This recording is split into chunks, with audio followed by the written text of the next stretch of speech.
螃蟹怎么长大的？哇，你们看，那只螃蟹的肚子好大哦！哎呀，它肚子上长什么啊？好像虫哦。那不是虫，那是它的卵。它是一只怀孕的母螃蟹，正要到海边去把它的宝宝生下来。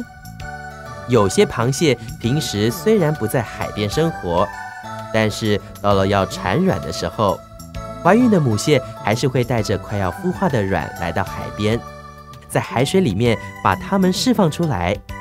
等到海水退潮的时候，这些幼虫就可以跟着潮水游向大海，开始生命中另外一个阶段的生活。而清溪蟹则是将卵抱在身上，一直到小蟹孵化。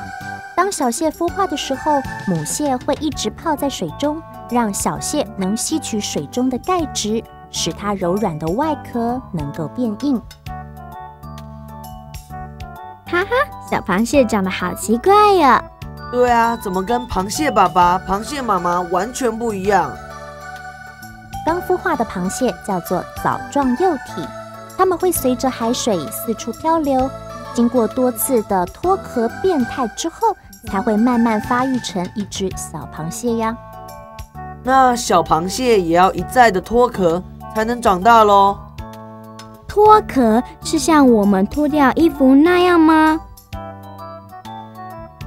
是很像，不过螃蟹脱壳对它们自己来说可就危险多了，因为刚蜕完壳的螃蟹是软壳螃蟹，非常的脆弱。